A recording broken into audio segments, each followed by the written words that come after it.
The dark clouds descended as rain, eager to kiss the ground as we snaked our way through the arched pathway which led into the abandoned laboratory. We had a simple task: investigate the structure, attempt to identify the source of the strange noises, and report our findings. We had little information about what might remain in the structure, and of course, what we were told often went over our heads. After all, we're soldiers, not scientists.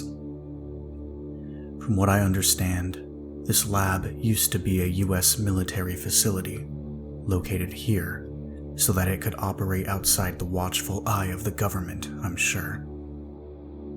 It seems that, since 2008, the Pentagon has created similar facilities across the world, with nearly a dozen biolabs in Armenia alone, which is where we find ourselves now. We were told this facility was used to research deadly diseases and ways to treat them.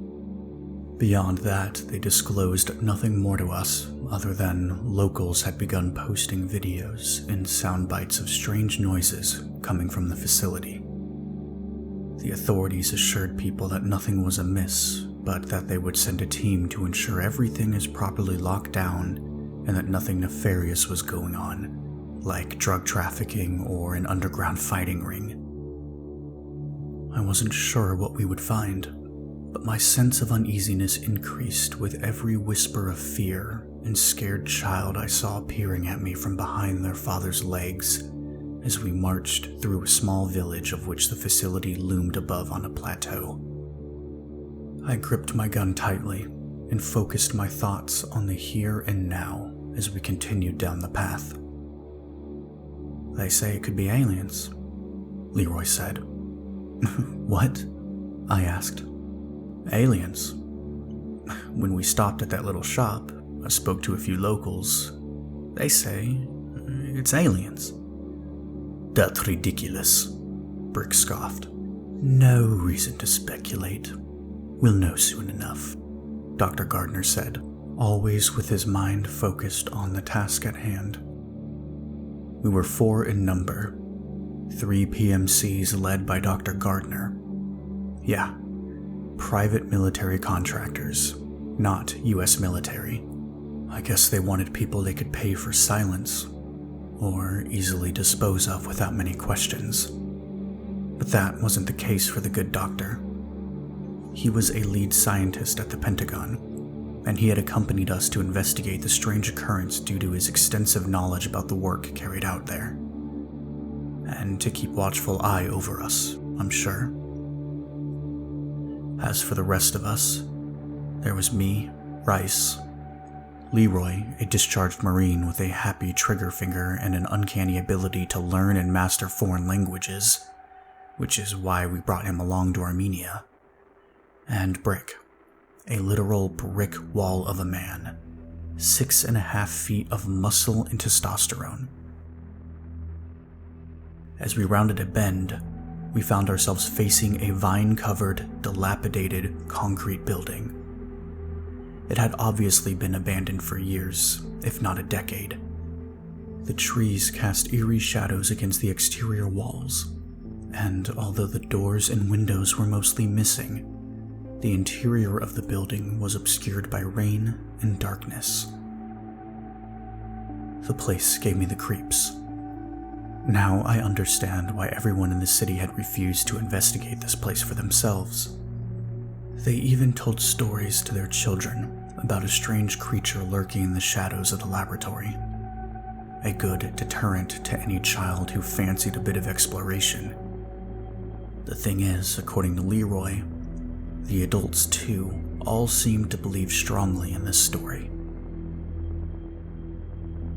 We entered the lab, and after sweeping the reception area, proceeded deeper into the darkness. As our flashlights illuminated the small hallways and cluttered side offices, we couldn't deny that there was something strange about the place. Walls had massive holes in them, ceilings too. Cubicles and desks were overturned, and papers were everywhere. I knew that the military would have cleared out the facility of any sensitive documents before leaving, but this seemed more like the place was driven through by a bulldozer rather than systematically cleared. Why do all of this damage and not just tear down the entire building? Oh, shit! Leroy yelled, startled from behind me. I spun on my feet, Brick and I lifting our rifles, fingers on the trigger. Sorry, I saw something run over there. He pointed to a small cardboard box that shook slightly. Shit, Leroy, keep it together. It's just rats. Look at this place, I said. As my gaze returned to the hall in front of me, a loud shriek erupted from somewhere in the thick darkness. Next came a deafening silence. What the hell was that? Brick let out, but no one had any answers. We exchanged glances and swallowed hard. Everyone had their fingers fixed on their triggers. Suddenly, a small shape darted across the hallway. Leroy fired multiple times, shrieking in fear. Brick shot his hand forward and grabbed Leroy's arm. It's the fucking rat. Hold your fire. Rat? Are you crazy? Leroy stammered, pointing at the small, mangled form in front of them. I stepped forward with the group and inspected the mangled meat pile. It was similar in size to a rat, but that was the only similar characteristic.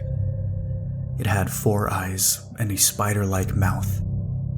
Its 6 legs each ended with a single thorn-like point, and its body was a slimy silver and scale-like. A tail with a deadly-looking barb at the end of it curved forward from its rear, like a scorpion. Its blood, if you could call it that, shone with a blue hue like a broken open glow stick and bubbled as it seeped from the creature's wounds. This thing was like nothing we had ever seen, and certainly gave the locals' theory of aliens some weight. There was another loud shriek from the darkness beyond. I looked at Brick and nodded forward, urging him to take point. The sound had emanated from the large gaping hole in the wall at the end of the hallway. Brick ducked down slightly to enter the room beyond the hole, and we followed. Doc, what sort of lab was this? I muttered as we glanced around. There were large tanks lining 2 parallel walls. Most of the tanks were shattered, and as such, the fluid levels in them varied from tank to tank. As our flashlights continued scanning the room, their beams revealed multiple bodies stacked in a pile at the middle of the room. I made various hand gestures, and we formed a triangle, with Dr. Garner in the center, and slowly approached the pile, our barrels sweeping side to side, searching for possible threats. As we reached the pile, I kneeled to inspect one of the bodies. It had been there for a while. Only a skeleton remained inside the lab coat. I pushed part of the coat open with my rifle to reveal several broken and splintered rib cages, as if something had ripped right into the chest. Dr. Garner stood at my side, silently watching, his face unreadable. Leroy approached the nearest tank and inspected it. Hey, this shit looks like what was coming out of the Scorp rat. Brick stared at him questioningly. You know, half scorpion, half rat. Scorp rat, Leroy said, holding up 2 hands and pushing them together. Cut it out, I said, standing and turning towards Dr. Garner. Doc, seriously, the hell were they doing here? What is all of this stuff, and what the fuck was that Scorp rat? Leroy chimed. That thing, I asked, ignoring Leroy. Dr. Gardner was quiet for a moment, before adjusting his glasses on his nose and clearing his throat. We were playing God, he said simply. I'd say. I think we should. Brick was cut short by yet another loud screech. Not just one, but many, screeching in unison from all directions. We flicked our rifles around the room, trying to identify a source. We were sitting ducks in this room, standing like fools in the middle with no cover and the only obvious exit a good 100 meters back. We formed a circle of sorts, backing into each other to ensure we left no blind spots. Dr. Gardner pushed into Brick and wrenched out his sidearm, then aimed into the darkness. "Leroy," I barked. Leroy dropped his rifle and let it hang by its sling and reached into a pouch on his leg. He pulled out a flare, pausing a moment to take a deep breath, then lit, holding it high above his head. Almost instantly, the screeching halted, and my jaw dropped just as fast. The flickering red light emanating from the flare danced across the walls and equipment. In the shadows, dozens of pupils reflected that light back. "Oh my God," Leroy gasped, his words dripping with fear. "Just stay calm," I whispered. "Let's just move towards the exit. Nice and easy." We moved in unison, taking careful, deliberate steps. My sweat was running down my forehead and into my eyes, but I didn't dare remove my hand from my rifle to wipe it off. "Maybe they're scared of us, or don't see us as food?" Leroy stammered. At this point, we were nearly to the hole in the wall that we had entered from, maybe 20 meters out. "The aversion to light is the only thing keeping our limbs attached right now," Dr. Gardner said, his voice level and calm. Leroy gripped the flare tighter in his left hand. "What do we do here, Rice? We get out, then what?" Brick asked in a hushed voice. Before I could respond, a sickening crunch began emanating from the center of the room, and the pile of bones they had been inspecting began to shift. Skulls rolled down the pile and across the floor. The mound of bones eventually collapsed into itself as something huge rose from beneath it. This thing had to be fucking King Scorprat for how big it was. While emerging from the pile, it crushed the bones beneath its pointed legs and stood about as tall as a standard U-Haul moving truck. Sticky strands of saliva oozed from its mouth, and its barbed tail flicked towards us aggressively. We all froze and aimed our rifles at the creature. "Don't shoot. It will not pursue us with the flare still lit."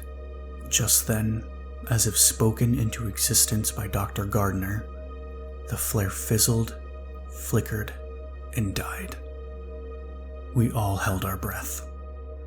A low, gurgling screech rumbled out from the King Scorprat, and the others joined in. "Run!" That was all we needed to hear from the doctor. We all turned and sprinted for the hole. A wave of clicks erupted behind us from the legs of all the creatures as they pursued us. Screeching coming from the horde continued to crescendo, telegraphing the rapid pace in which they were catching up to us. Brick reached the hole first. He spun and slid into the wall, using it to stop his momentum before planting his feet and unleashing a volley of rounds into the approaching creatures. Dr. Gardner was next, but continued sprinting down the hall before disappearing into one of the side offices. I heard Leroy shout in pain. I slid to a stop and spun around. Leroy was on his back wrestling with a mass of legs. I took aim and fired 2 precise shots into each of the 2 Scorprats that had crawled onto his chest. Quickly closing the gap, I grabbed hold of Leroy's backpack with one hand and began dragging him towards the hole, continuing to fire with my other hand. Leroy drew his sidearm and began firing into the crowded space in front of him as the Scorprats stabbed at his legs, puncturing them multiple times. "Move!" Brick yelled, stepping past us and kicking a Scorprat that had leaped into the air. I tossed Leroy through the hole and turned around to see Brick stomp on a smaller Scorprat before underhanding a grenade and jumping through the hole himself. My eyes widened. "Shit!" I shouted, while wrapping around the wall, taking cover. Leroy rolled over and lifted a broken door over his body. The bang from the grenade shook dust loose from the ceiling and left my ears ringing. I shook my head and blinked my eyes, trying to regain focus, Rice, my pack, the charges. I struggled to focus my eyes on Leroy. Brick stood up next to me and lifted me up by my plate carrier. Go, he said, before raising his rifle and firing through the hole. I stumbled forward, tossing my rifle to Leroy, and crouched over his bag. I tore the zipper open and pulled out 2 C4 charges. Why Leroy was crazy enough to bring these was beyond him. Nevertheless, I was just happy he did. I stood and ran towards the hole, regaining my composure, and began placing the charges on either end of it. Come on, you slimy four-eyed fucks. You've got to work for your meal. Brick was spitting obscenities at the scorp rats and continued unloading whole magazines into the darkness. Arming the charges, I tapped Brick on his back and ran to Leroy, picking him up and entering a nearby office. Brick shot one last burst into the nearest scorp rat and dived behind a piece of concrete that had fallen from the ceiling. As soon as he was clear, I clicked the detonator, only to be met with the ever-increasing sound of scorp rats. Shit, I hissed, clicking the detonator again and again. Brick pushed himself back up and resumed firing through the hole, scorp rats beginning to pour through. Shit, I yelled again, grabbing Leroy and throwing him over my shoulders. I shot through the doorway into the hall and pushed my legs as fast as they could toward the reception area, Brick turning to run alongside as we passed. Passing through the entrance to reception, I continued running towards the exit while Brick paused to slam the doors shut, kicking a filing cabinet over in front of them. What good would that do, I thought, exiting the building and turning to look back. Brick had made it out, and it seemed so to Dr. Gardner as he was following close behind. Go, go, go, Dr. Gardner shouted, waving his hand. Before I could even react, and in the span of only a few seconds, a loud hum emanated from the lab. It drowned out all other sounds, and the air began feeling electric. Then, the lab was engulfed in a large blue bubble. One moment it existed, shining as bright as the sun, and the next we were left standing next to a deep crater. The lab was gone. Vaporized, teleported. I still don't know, but it just vanished from our existence. Brick, Leroy, and I were staring at the crater, shocked, confused, relieved that we were safe, a flurry of emotions.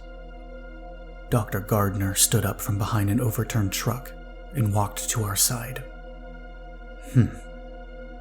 A smaller radius than I had imagined, he said, taking his glasses off and wiping the lenses with a small cloth. We all turned our heads towards him. Dr. Gardner placed his glasses back on his nose and pushed them up. Well, hopefully the other facilities aren't as far gone as this one. I'm not sure you boys would be able to handle it. We all exchanged glances, and Dr. Gardner turned, starting back towards the village.